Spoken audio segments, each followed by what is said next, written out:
G'day guys, it's your old mate Big J here. Welcome to another edition of Aussie Boxing Talk, the show literally punches you right between the fucking eyes. And you'll notice the new backdrop. Yeah, so this is what happens when you have good friends in high places. This is courtesy of one Lyndon Hosking of Boxing Deep Dive. He sent that to me just the other day. Right, a fantastic No Limit poster. Right, and I'll keep that up there until another major fight comes along, so they'll be interchangeable. But at the moment, that is the one that I've got, and I've got to get my office set up too. But anyway, so today, guys, we're going to be going into what is next for Tim Tszyu, Liam Paro, Nikita Tszyu. And we've already spoken about Jai. He's fighting another bum, so yeah, on March 8th, we've talked about that. And George Kambosos Jr., see what he's going to be doing for 2026. So we'll start with Liam. Now, as I said in the last video, he's got his world title shot against Lewis Crocker, who's the current IBF 147 pound champ. Liam, No Limit did bid $1.7 million, did win the first bid from Eddie Hearn and a few others. The fight will be happening in Australia around April, because I think the bid had to be done by the 4th or 3rd of February, and then they've got 90 days to put the fight on, so that would make it pretty much Star Wars Day. It's got to be done by Star Wars Day, May the 4th. Right, so I haven't looked up what day that is, but I dare say the fight will be done probably on a Wednesday around late April, early May. All right, late April, early May. And it's going to be interesting because with Eddie Hearn securing 8 shows, 4 pay-per-view, 4 non-pay-per-view, where does that leave No Limit? Because they're only probably going to have 4 pay-per-view, 4 non-pay-per-view. So how are they going to structure their pay-per-views? Because Tim will obviously want to be on his own, and they'll probably do the same thing they did last time, to have Nikita and Liam on another, because Liam was supposed to be on this card, remember. Paddy Donovan pulled out. He got injured or whatever the case was. He pulled out a couple of weeks before the fight. Liam Paro was supposed to be on this card. And I dare say that No Limit will probably do the same thing they did last time, having Tim and Nikita fight within a month of each other. Right? But the question remains, does Liam Paro, who's going for a legit belt, right, for the second time in his career, want to play second fiddle to these boys? Well, certainly not him. We all know this bloke's pretty much done and dusted, but him and his brother, where, you know, Tim is pretty much on the rebuilding phase, on the decline. He's still a long way from getting a title shot. And Liam's like, at the moment, Liam is the only No Limit fighter getting a world title fight, and he has had headline pay-per-view, headline events with No Limit beforehand. So it's going to be interesting to see if he does play second fiddle to either of the Tszyu boys. And I can honestly say, if I was advising him, if I was being his manager, I'd say, yeah, you bloody should. And here's why. Liam Paro doesn't sell tickets.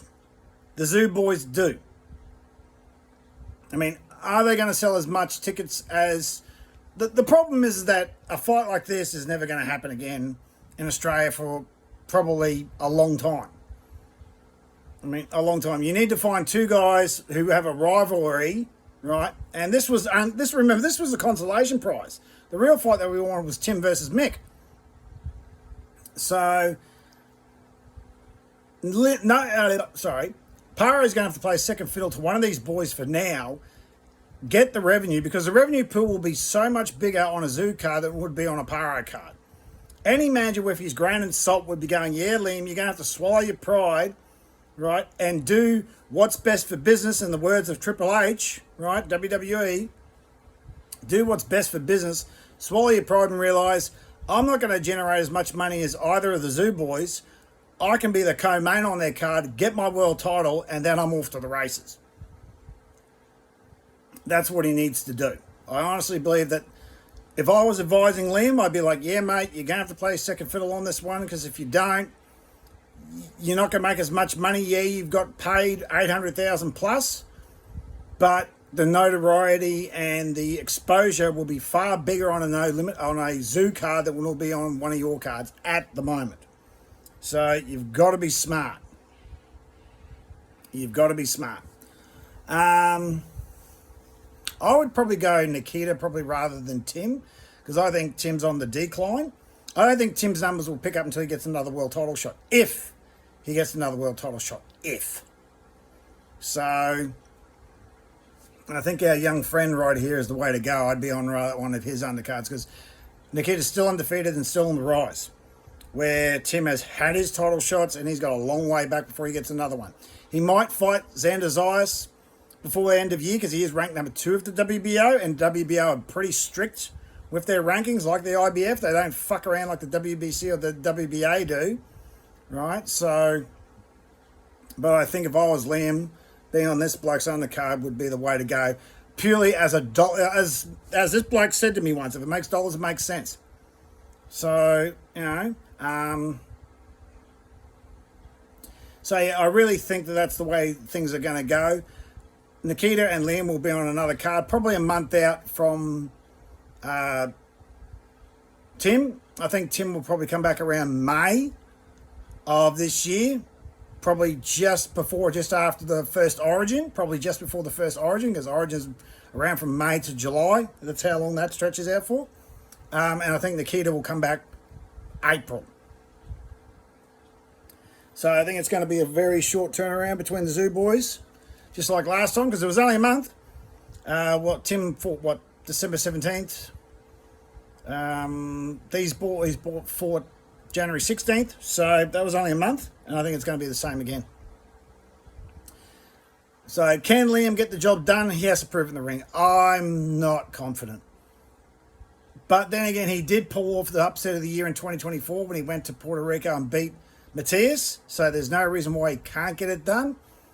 But I want to see him get it done, obviously, but will he get it done? It's just this no-limit thing keeping hanging over my head.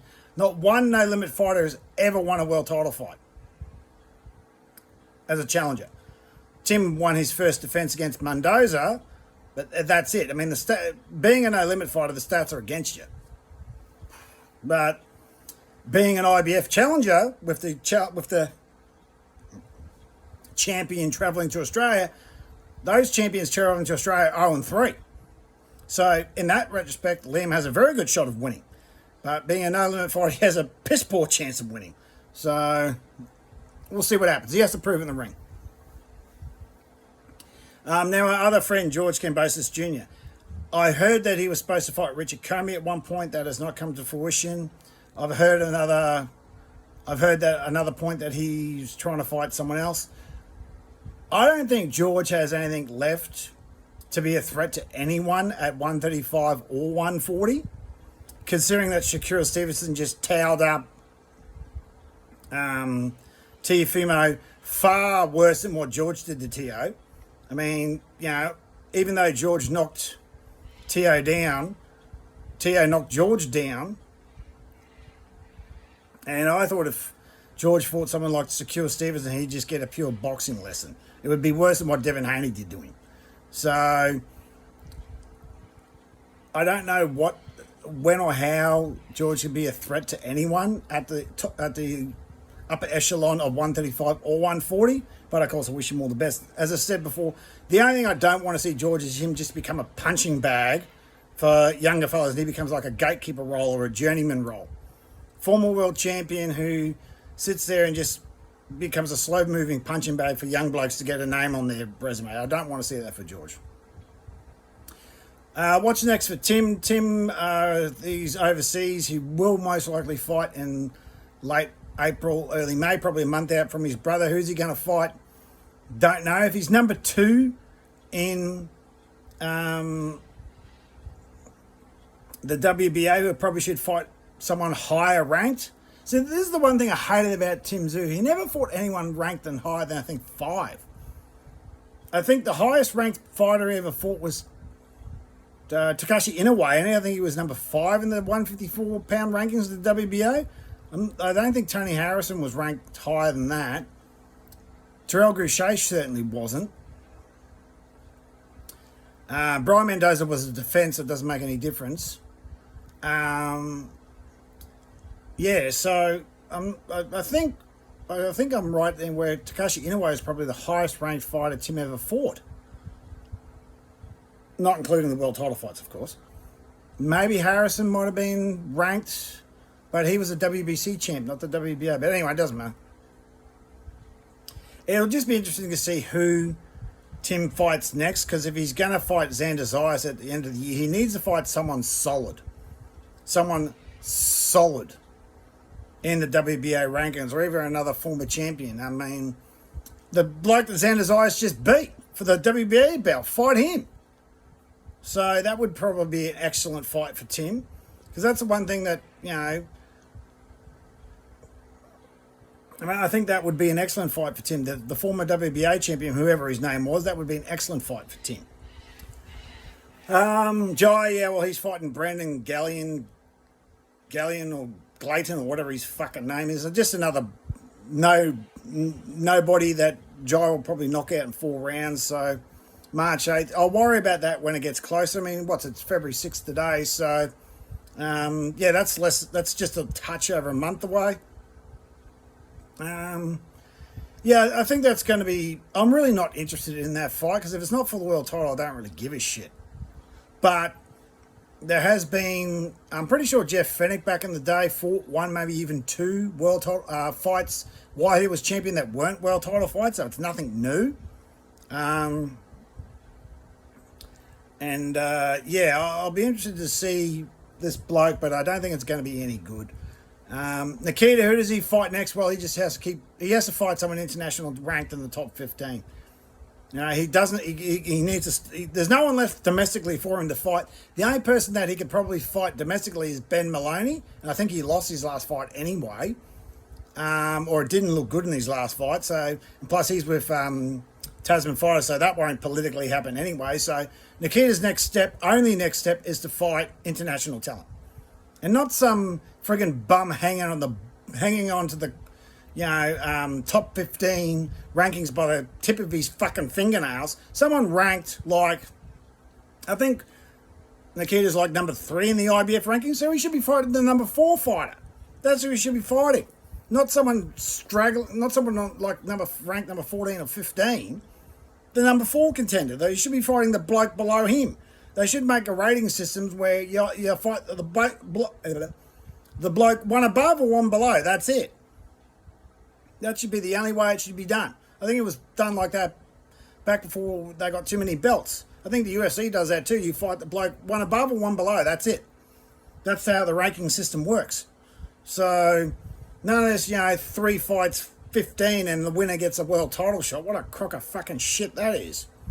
So if you're 15, you shouldn't be fighting anyone higher than 13, and so on and so forth. But anyway, that's just my opinion according to the world of old mate Big J. And like anyone gives a really flying fuck what I have to say. So, but it would be nice if people did listen to me on certain things. The world would be a better place.